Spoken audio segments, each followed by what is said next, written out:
দাবি হচ্ছে PR total, upper house and lower house both, এবং সেই ইস্যুতে আমরা আন্দোলন করব। যেটার সংসদে একটা পোর্শন আমরা একমত হয়েছি, সেটা হচ্ছে পিআর আপার হাউসে। আপনারা জানেন যে পাকিস্তানের 70-এ যে নির্বাচন হয়েছিল, এটা লিগেল ফ্রেমওয়ার্কের মাধ্যমে হয়েছিল। তখন তো মার্শাল ল ছিল ইয়াহিয়া খানের, তো সে নজির আমাদের আছে। শহীদ প্রেসিডেন্ট জিয়াউর রহমান যখন হানা ভোট করছিলেন, তখনও সংবিধান ছিল না। তিনি হানা ভোটের ভিতরে রেফারেন্ডাম, যেটাকে আমরা বলছি, রেফারেন্ডামের মাধ্যমে প্রেসিডেন্ট হিসাবে বৈধতা নিয়েছে। তো আমরা বলেছি জামাত ইসলামী সবসময় নির্বাচনের পক্ষে, এবং ফেব্রুয়ারি মাসে যে নির্বাচনের তারিখ ঘোষণা করা হয়েছে, সেই তারিখের ব্যাপারে জামাতের মৌলিক কোনো আপত্তি নেই। কারণ আমরা আগে থেকেই বলছিলাম যে নির্বাচন ফেব্রুয়ারিতে হতে পারে, এপ্রিলে হতে পারে। পরে আমাদের আমির ডক্টর শফিকুর রহমান আরেকটা মিটিংয়ে বলেছিলেন যেটা রমজানের আগে হইলেই ভালো হয়। আমরা কখনোই ডিকটেট করতে চাইনি, কিন্তু আমরা আমাদের জাতির পক্ষ থেকে উত্তম যেটি প্রস্তাব সেটি দিতে চেয়েছি।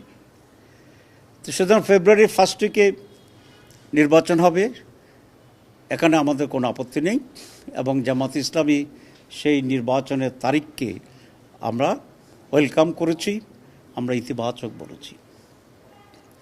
কিন্তু আমাদের কিছু অবজারভেশন আছে। এক নম্বর কথা হচ্ছে, অতীতে যখনই ডেমোক্রেটিক গভর্নমেন্ট ছিল, নির্বাচনের আগে মেজর স্টেক হোল্ডার যে পলিটিক্যাল পার্টিগুলো থাকে, তাদের সাথে সরকার মত বিনিময় করে, আলাপ করে, এবং এক ধরনের সকলে মিলেই একটা পরিবেশে নির্বাচনের তারিখ ঘোষণা করা হয়। যেহেতু এই সরকার খুব ইলেক্টেড কোনো গভর্নমেন্ট না, ইন্টারিম গভর্নমেন্ট, তারা অনেক সময় এসব ধারাবাহিকতা আমি জানি না করে কিনা, কিন্তু এটা উত্তম হতো আমরা বলেছি অবজারভেশনে, যে আগে মেজর দলগুলোর সাথে আলাপ করে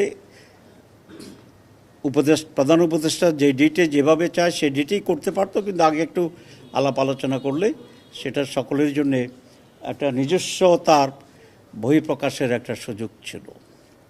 এটা আমাদের একটা অবজারভেশন।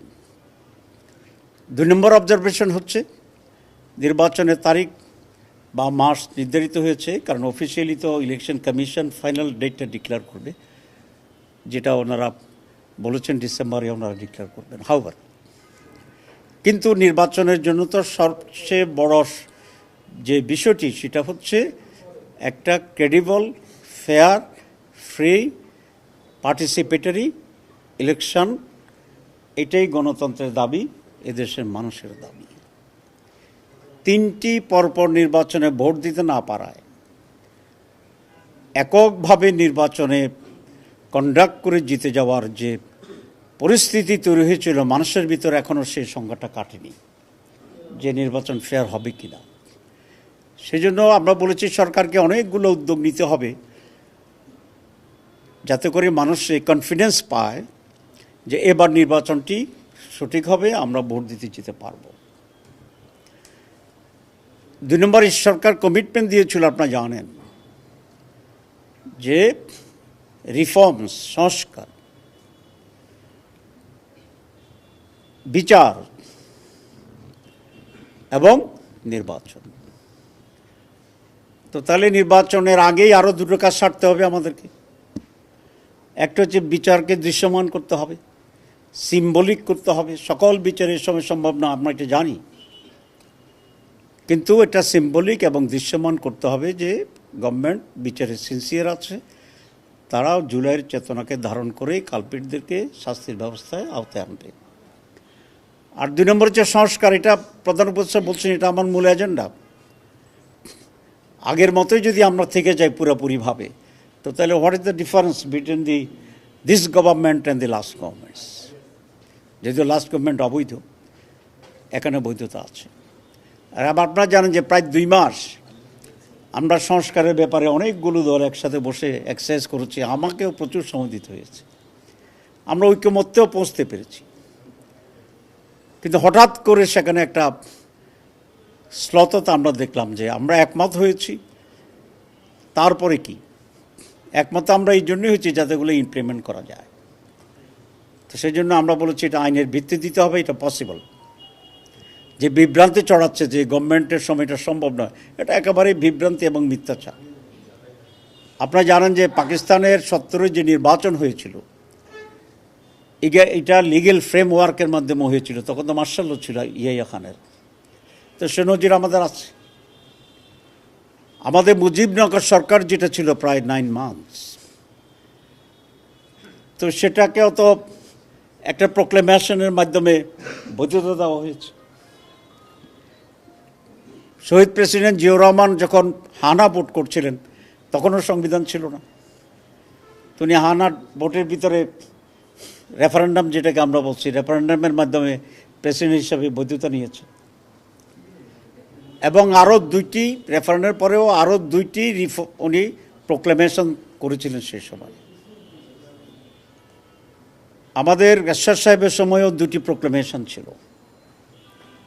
এবার যে গভর্নমেন্ট আছে এটা তো কনস্টিটিউশন নাই, কিন্তু সুপ্রিম কোর্টের একটা অনুমোদনের ভিতরে ওনারা যেটা বলছেন 106 এই ধারায় এই গভর্নমেন্ট এখন চলছে। নির্বাচনের পরে নির্বাচিত সরকারকে, পার্লামেন্টকে এই সব কিছুকে রেটিফাই করতে হবে, এতে কোনো সন্দেহ নেই। কিন্তু এখন এটার আইনি ভিত্তিতে এক্সিকিউট করা সম্ভব। আমরা একটা বিশেষজ্ঞ কমিটি করেছি অলরেডি, এবং তারা তাদের ওপিনিয়ন দিচ্ছে। আমি পত্রিকায় সাংবাদিক সম্মেলনের মাধ্যমে দেখেছি ঐকমত্য কমিশনের যিনি ভাইস চেয়ারম্যান বা আমাদের মিটিংয়ের সভাপতি ছিল, উনি দেখলাম বলছে যে ওনারা এক্সপার্ট কমিটির সাথে আলোচনা করবে। আমরা এটাকে ওয়েলকাম জানাচ্ছি, এবং এক্সপার্ট কমিটির ওপিনিয়ন নিঃসন্দেহে পজিটিভ থাকবে, যেহেতু আমাদের ডাইরেক্ট ইনস্টেন্স আছে। আপনি ইংরেজি একটি কথা জানেন যে এক্সাম্পল ইজ বেটার দ্যান প্রিসিপ্ট।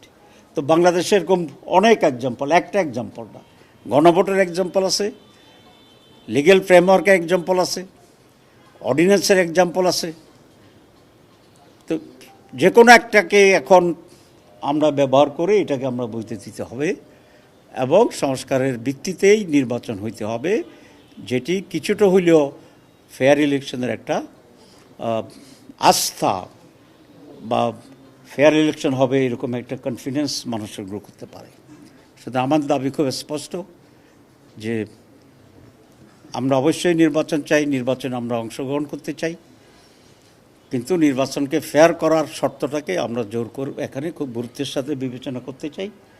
সেই জন্যে ঐকমত্য কমিশনের যে সুপারিশ আছে সেগুলোকে আইনি ভিত্তি দেওয়া, বাস্তবায়ন করা, এবং সেই ভিত্তিতে আগামী নির্বাচন হইতে হবে। আমাদের কিছু বাড়তি পলিটিক্যাল দাবি আছে, যেটার সংসদে একটা পোর্শন আমরা একমত হয়েছি, সেটা হচ্ছে পিআর আপার হাউসে।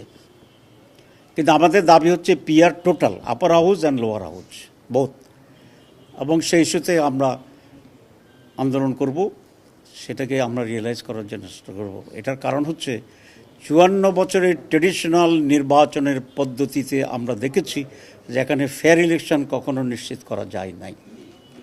সুতরাং এই দীর্ঘ সময়ের ব্যর্থতার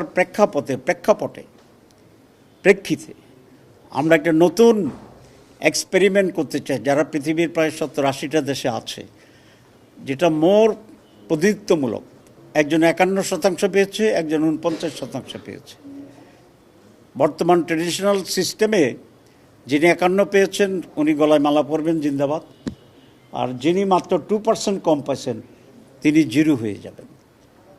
তা আগে যখন ইলেকশন করতাম, বিশেষ করে মহিলারা বলতো বাবা ভোট পচাবো না, তখন বুঝতাম না, এখন তো ঠিকই আছে, মানে that will not be valued at all. কিন্তু পিআর সিস্টেমে আপনি 49% এখানে পেয়েছেন, আর কোথাও আপনি 52% পেয়েছেন, আর কোথাও আপনি 10% পেয়েছেন। সারা বাংলাদেশের ইন টোটালিটি আপনার স্ট্রেংথটা কী সেটা প্রতিনিধিত্ব হবে, এবং সেই প্রপোর্শন আনুপাতিক করেই আপনি পার্লামেন্টে আসন গ্রহণ করবেন। এটা আমরা মনে করি ভোটারদেরকে ভ্যালু দেওয়া হয় প্রত্যেকটা ভোটকে, এবং ভোট কেন্দ্র দখল করে ওই জায়গায় এমপি হয়ে যাওয়ার যে বিগত দিনগুলোর যে কালচার, সেটাও আর থাকবে না। কারণ তিনি তো কেন্দ্র কেন দখল করবেন? কারণ উনি যে এখান থেকে এমপি হবে এটার নিশ্চয়তা নেই। উনি টাকা কেন খরচ করবেন? উনি এমপি হবেন এটা কোনো নিশ্চয়তা নেই। সুতরাং একটা ফ্রি ফেয়ার ইলেকশনের জন্য মোর প্রতিনিধিত্বমূলক যে সিস্টেম সারা দুনিয়ায় আজকে প্রবর্তিত আছে, this is new for Bangladesh. বাংলাদেশে নতুন, বিশ্বে নতুন নয়। আমরা মনে করি এটা জনগণের ভোটের রাইটসকে নিশ্চিত করবে। আমরা সেই দাবি আমরা উত্থাপন করছি।